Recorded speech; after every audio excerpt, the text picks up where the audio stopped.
Hello, everybody. Welcome to the Future Left podcast. I'm Casey Rogers. With me, as always, my co-host Adam Simpson. How you doing, buddy? That's me. I'm good. So good. I'm just waiting. I'm good. Is that all you got? All right. I don't know, man. Well, like I said, this is Future Left, where we look at all things future, all things left. Today, we're going to be looking at some of the comments left on our petition, Ask the Robot Question. Don't forget to follow us on Facebook and Twitter. Also, check out our Patreon account where you can drop us a couple of $1,000 or just $5. $5 is fine. $1, super nice, super nice. Adam doesn't know how to haggle. Our podcast is also available on SoundCloud, Stitcher, iTunes, Google Play. I think it's on some old Walkmans that they're selling at Kmart.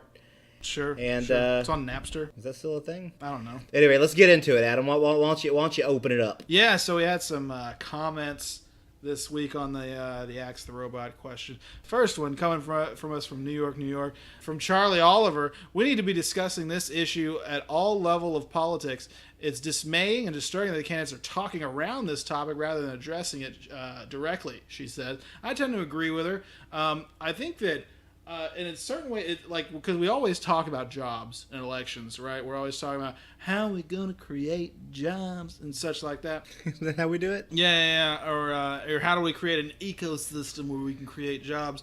And this go around, I feel like the biggest issues are because of Donald Trump, Mexico, Mexicans specifically, right?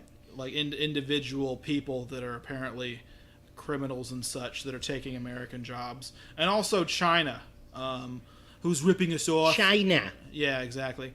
And I think both of those are kind of mistaken ways to talk about like the future threats to job loss. I think I was telling you earlier that there was a new study by Forrester that said that 6% of jobs in the United States by 2021 could be displaced or done by robots or artificial intelligence by 2021. Again, that's well within the next presidential administration, even if they only get one term.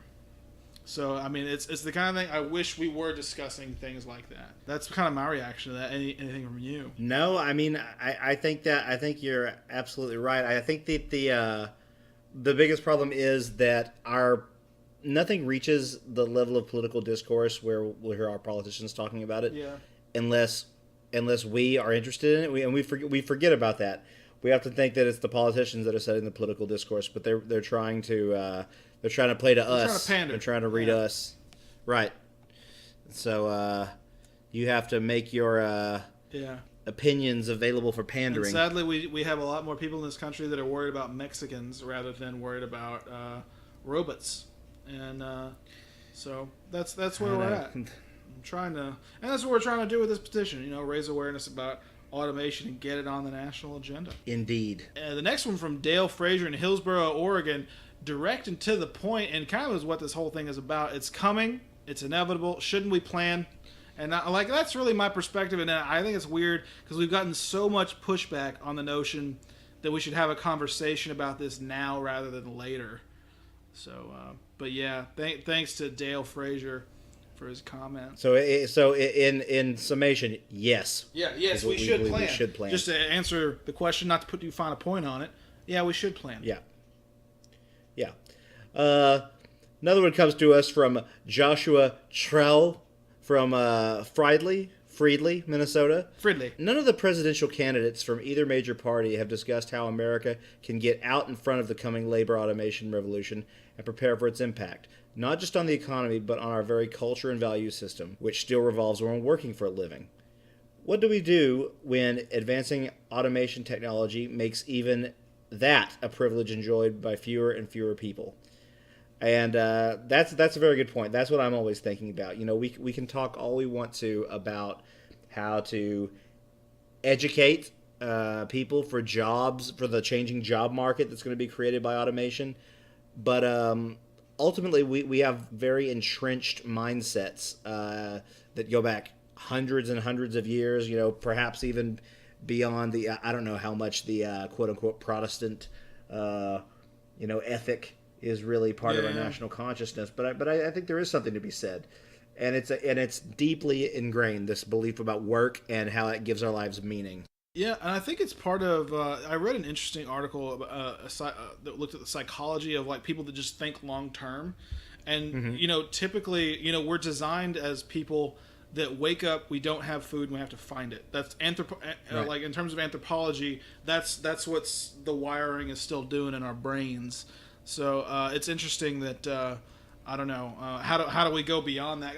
And obviously we have gone beyond that, but the idea like that we wake up and we don't have specifically a job to do, which I think, in my mind, when when I ramble on about post scarcity this or basic income, I think freedom to not work if you don't want to, or to not be productive in the traditional capitalist sense of the word, and pursue your passion is really the next step in terms of how we organize our society. But another thing I wanted to point out is not many people look at this, but it's something I'm interested in, is what effect will it have on our culture and value system. But what I'm thinking is like, think about how our society changed just because of the automobile or the internet, and the way we changed the way we interact with each other, the way we meet new people, the way we spend money. I think that's a really interesting notion. How will robotics and artificial intelligence change that stuff? Because I mean, we've done one like kind of mini episode about sex with robots. It's interesting. I'm actually reading Jerry Kaplan's. Is it Humans Need Not Apply? It sure is. But in the book, he actually says that he thinks that sex robots will begin taking jobs from prostitutes, the world's oldest profession, pretty soon. I think that's going to be a really weird thing for I don't know. Again, I'm a prude, and I'm also into furries. But anyway, the Jerry here, he. It's gross, man. Come on, don't judge me. But no, he's saying that that's going to be something that happens in the next few years. But like that in my I don't know how we actually deal with that, or if maybe it's nothing. Maybe it's just like some people have sex with robots, or maybe it's everyone has sex with robots. No big deal. But that's something weird, and I'm not suggesting that that's going to be the defining characteristic of robotics and AI's effect on how we arrange society and how we deal with society. But that's something that I immediately came to mind, because the automobile allowed us to, go for a drive with a date without away from her goddamn parents. If I could just get her away from those people who care about her and want to protect her. Yeah. No, but it really did change like society, the automobile. And I think it's interesting that like what in different ways, but we'll move on. Lynn Quarantello of Spring Hill, Florida, commented on our petition. She said the technological future is coming. Now, she also said a white paper in 1964 predicted reduced unemployment. We've done nothing. It's time to consider what we will do when there are not enough jobs for anyone, doctor, lawyer, or teacher, anyone. What is your plan for largely unemployed population? Will it be Star Trek or feudalism without the land to work? What are your plans? And I think she means that for policymakers. Star Trek. Let's move on. Yeah. Definitely got to choose Star Trek over feudalism. But honestly, this is actually something I've said before, is that I feel like no episode goes by where I don't shit on libertarians a little bit. But in my mind, the libertarian version of the future is kind of like a neo-feudalism type of situation where some people have vast sums of wealth and the rest of us are kind of like serfs, in a sense. But anyway, so that's it's not because that's how they want it. That's because that's how the market wants it. Yeah, I think that's how the market would function, particularly in a highly advanced technological world. But what else was there? So I have to say, like, there are some jobs that are at immediate that she mentions, like in that are immediate threat of automation, like radiologists and stuff like that in terms of medicine. Right. But most people are still going to prefer, I think, a human doctor to talk about, getting switches put in various places on their body or whatever. What are you talking about? I don't know. So they probably prefer a human to talk with about their medical history. I feel like it would be weird and impersonal. When there's this conception of bedside manner and such.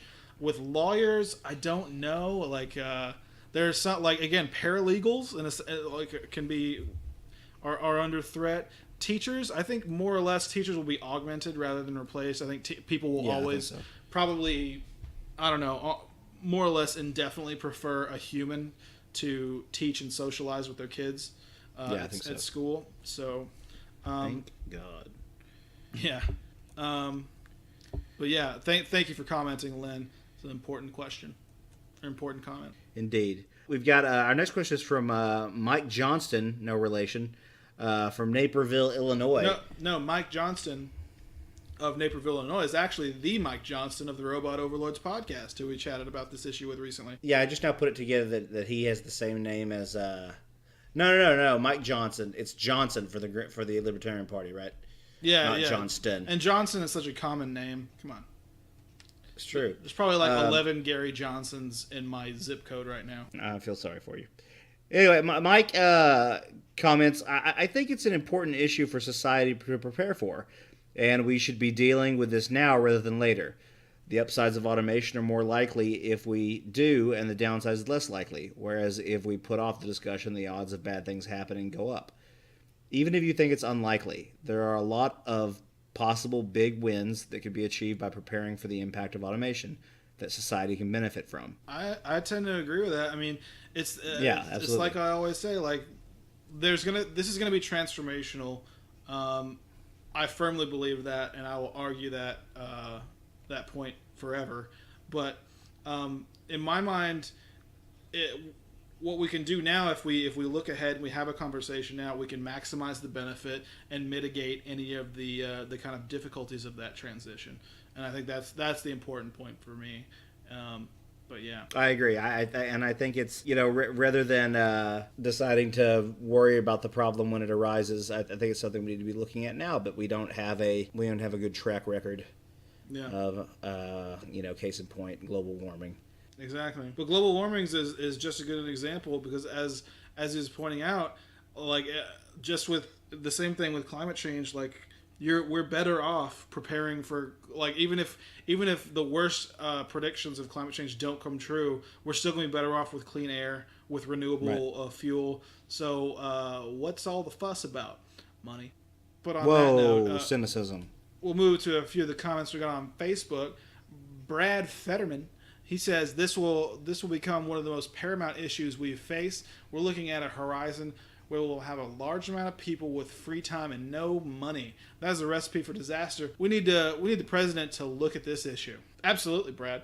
I think the president should look at this issue. It's like I said, there's some predictions about the very near future that we need to be on the lookout for. Truck drivers, office drones like me getting automated out of their job, and it's going to affect. You're a drone? Yeah, definitely. It's going to affect everyone, and even if you're not directly impacted by having your job displaced or having someone you know's job displaced, it's still going to have a big impact on people in our society that lose their jobs and either have to go on unemployment or whatever. So I think it's an important point for people to really look. For policymakers, particularly the President of the United States, to give this some thought and lead. And this comment contrasts a great deal from other comments that we read that say the president needs to have nothing to do with the issue. Yeah. Which seems odd, is a little depressing. It's very odd. Another comment from Facebook was from Michael Lockhart, who says universal safety nets would solve a huge amount of our problems. I just agree. Yeah, I agree. I mean, it's funny. Most of these other comments were about, hey, we need to plan, which is great, and that's what we're trying to do here. We need to have a conversation about this. And Michael Lockhart's like, hey, this is how we should do it. This is how we should try to solve this problem. And I'm particularly on board because we just had a great conversation with Scott Santens about not workforce automation, but about basic income. And I think it was a great conversation. I learned a lot. I was pretty much sold on basic income before, but I'm really passionate about the idea now. I gotta say, and not just as a fail-safe for automation, but there's a podcast for that though. Yeah. Check it out. But beyond these comments, which we all appreciate, we also had on Facebook. Some haters this week, Casey. On Facebook of all places. I know. Facebook, where people go to love one another. We had some people that were seemed kind of angry with us at different times. But before we kind of respond to their comments, I have to say, this whole thing is about starting a conversation, right? It's about elevating this issue to something we think about, something that we plan for, and even if you think that we should plan for it by enabling the free market, it seems to me that this is still a good reason to talk about the issue. But we had some pretty negative, uncivil, and kind of hostile responses this week. But and again, it's not our intention when we're talking about these comments to be dismissive or angry. But I did want to represent their views in this week and encourage people to engage with these ideas themselves.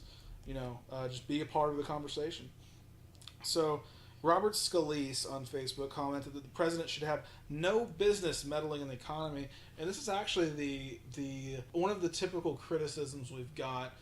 He actually went on to talk about the way to enable the economy is to make sure immigrants can't steal our jobs and a few other things that I think he got frustrated because a lot of people responded to him, and then he called us names and then he left. But I mean, the notion that the president should have no business meddling being a Scooby-Doo villain verb, but meddling in this level of the economy, I don't know. It seems strange to suggest that the president shouldn't be looking forward to the disruptions that could impact the workforce, which is I think everyone would agree the engine of the economy. No, people wouldn't agree. There are people that think that the people at the top with all the money are the job creators. That's the other perspective, I guess. Yeah, and we need to be happy for the scraps they leave us, Adam. Yeah, that's the joke about trickle-down economics, is like the notion that we get more to eat by piling more food on the table of the rich so that more can fall off. I feel like I summed that up poorly, but yeah, that's what I've always... No, I feel like you got it. Obviously, the president, as the leader of the country, should have a hand in, or if you can't go that far with this, we should at least understand what a potential presidential candidate's position is on something that's going to have serious repercussions in the not too distant future. That just seems like common sense. Yeah, I mean, and this is and even though me and you think it's common sense, this is what we've kind of been up against. Like, consistently, people saying like, no, there's no need for there to be any kind of foresight, which is very strange. Well, but I mean, it makes sense when you think about how all they're doing is applying the philosophy that the government shouldn't be involved in things. I feel like these people aren't really thinking about the topic at hand. They know that I don't even need to hear the situation. Government shouldn't be involved. Less government, less government, less government. And that's really not an effective way to approach a situation. The next comment comes from Carmen Nuesa.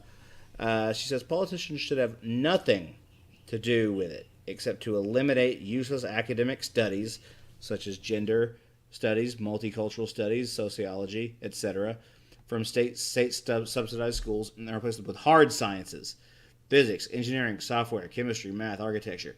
Then we will have an adequately misspelled educated and trained workforce. Also, eliminate misspelled minimum wage and reduce power of unions so cost of labor can properly misspelled adjust downward to market forces, and this will slow down one word pace of automation to allow for proper systemic adjustments. So Adam, what do you think about this? What do you think about this ironic comment? No, I mean, this is the one that I engaged with. And it's the kind of thing I even felt like a rube after a while because I kept like trying to be as civil as possible. Jackass. And again, this one really went off. Yeah, this one really went off the rails. Well, there's a few things. We'll just address the comment initially. First of all, it's weird the idea that the government should have nothing to do with trends in automation, but should eliminate academic studies, sectors of academic study. That's a very bizarre point to me. It is. Which is frankly frightening. The government just mandating this is an acceptable form of academic pursuit. This is not. That's a very strange. Right, and I would assume that the reason gender studies, multicultural studies, sociology The reason those aren't worthy is because they don't make a lot of money. There's not they're not seen as being industrious enough. Yeah, they're not as I said before, they're not productive in the sense of, you know, the traditional capitalist sense. If you major in sociology, there's a lot of things you can do with it. But if you get a PhD in sociology, if you are an expert among experts in sociology, chances are you're an academic. Right. Well, that's not.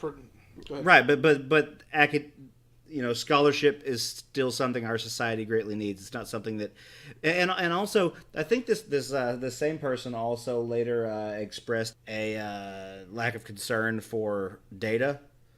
Explicitly, saying I don't need data. I experienced it, and it just seems like a recycling of the same tendency towards anti-intellectualism. People don't need to learn for the sake of learning. It needs to make you productive. And data is, who needs data? I've got this anecdote. Yeah.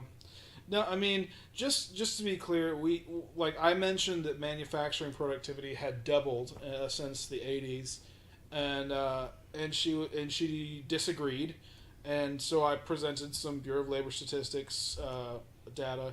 And she said, "I don't need any data." She said, "I don't need any stinking data," which is a Three Amigos reference. Yeah. But I just felt like at that point that the conversation was just 100% not worth continuing. Yeah, because what do you mean you don't? How can you not need data? Yeah. You mean you don't need data to know what's going on or to form an opinion, or it was artful the way she got around it. It was kind of like, data out of context is meaningless. False evidence is blah blah blah, and I was just like, that's all. But just rhetoric. But false evidence is anything you want it to be. In this case, false evidence was just something she disagreed with, or that honestly, the problem I had with it is, again, she didn't approach it like a conversation, which is how I tried to redirect it. It was very much a debate, and it was about point scoring, and it was about, at the end of this, someone has to be a winner and someone has to be a loser, and right. And that was the most frustrating thing for me. And I felt like that's why really there was just such an ossified position. She wasn't really engaging, and I don't know. And even when she talks about like eliminating the minimum wage, reducing the power of unions, obviously as a dirty leftist, I'm gonna hate all that. But like, what are we to do about the people that? I mean, it's just a race to the bottom in my mind. I don't know how you get away from that. The idea that again, it's the government should have nothing to do with automation, but we should make sure that organized workers don't have any power. That's such a bizarre thing to me. Because even most of the time, Gary Johnson thinks that unions should be able to do whatever they want, but business should be able to do what they want too. He would never be for quote unquote union busting. I don't think in the traditional sense. He'd be for rolling back regulations and things involving unions, which would be destructive. Right. But he's not against the notion of workers kind of getting together. But yeah, this whole thing was very bizarre. It was a grab bag of conservative ideology, is basically what it was. Not to be dismissive. Yeah, but she kept at one point she told me I should read Hayek and Friedrich Hayek and Milton Friedman, which I have. But I have to point out both of those guys favored a universal basic income, and if that's not the redistribution of wealth, I don't know what is, y'all. So I think at least kind of tangentially. And without actually engaging on the issue, I think we can say we agreed on basic income. I could just unfairly put that out there. That you agree with that commenter on basic income? That Carmen told me that I should stop reading Thomas Piketty and Paul Krugman and start reading. How did she know you were doing that? I don't know. I mean, I have Piketty's book. It's true. I don't. Paul Krugman, I think, is just a columnist. Does he have a book? I don't know. But. She said I should be reading Milton Friedman and Friedrich Hayek. She endorsed those two people. Ipso facto, those two people agree with basic income. Et cetera, she clearly believes in basic income, and therefore, me and her are comrades at the end of the day. Yeah, more Latin. No, I'm going to send her a Soviet flag. Just just so she has it. Yes, does. Yeah. No, but That's pretty good. Yeah, I don't know. I try to engage with everyone. I guess I'm more drawn to people that are critical because I think that's more. It generates more discussion. I feel like it's weird if I comment on people's posts and say I agree. You know what I mean? I don't like it can be kind of difficult. So, but I do try to engage with everyone, and I always try for it to be productive. It didn't go that way this week, but no. But I think on that note, that's Them's really the all breaks. we have today. Yeah, them is the breaks. Yep. But really, that's all we have for you this week. Be sure to share this podcast with your friends. Let them know you got a shout out. Let them know that people are talking about this issue. And be sure to comment again. You can comment as many times as you want, I'm pretty sure. So if Yes. you go nuts, we might only address your comments next week. Wouldn't that be crazy? That'd be... I almost swore unnecessarily. Yeah, that would be crazy. Yeah. That'd be pretty whack. Huh? But yeah, I think on that note, we're going to call it a day. Be sure to visit us at futureleft.org. I should say, in closing, the debate moderators were announced since the last time we did one of these. Lester Holt on Yes. September 26th. So send Lester Holt very kind and civil emails, kind of pushing him to ask the robot question at the September 26th Sounded debate. sarcastic. No. I did. Again, never be mean to Lester Holt. He seems like a gentle man. But We can't stress enough how you shouldn't be mean to Lester Holt. yeah. Definitely don't go to his house at 1836 Newfield Avenue. Whoa. No, that's all made up. I don't know what that is. But no. But and then after that, we got Anderson Cooper and Martha Raddatz hosting a town hall debate. A town hall debate being something I don't think that they come up with the questions, rather the people in the town hall come up with them. But then also we have the Elaine Keanu hosting the vice presidential debate. I mean, I would love to hear Mike Pence and Tim Kaine talk about robots. I feel like they both pronounce it robot. I feel like they're both those people. You know what I mean? And then finally we got Chris Wallace of Fox News, who is going to have the final debate in mid-October. So, and I honestly don't know that Chris Wallace would want to talk about robots. But so in my mind, that means Quit saying it, man. that means that if we're gonna get Clinton and Trump to talk about AI and automation and robotics and all of these things, we got to get Lester in on the game. So contact Lester Holt, tweet at him incessantly, do what you got to do. No, well, don't do what you got to do. Don't harass him. He seems like a nice guy, and I trust him. Yeah. No, I don't trust him. But Trusted with my life. yeah. But like I said, that's all we have for you this week. I appreciate you listening. I appreciate everyone participating in the petition. Good night and good luck. Bye, everybody.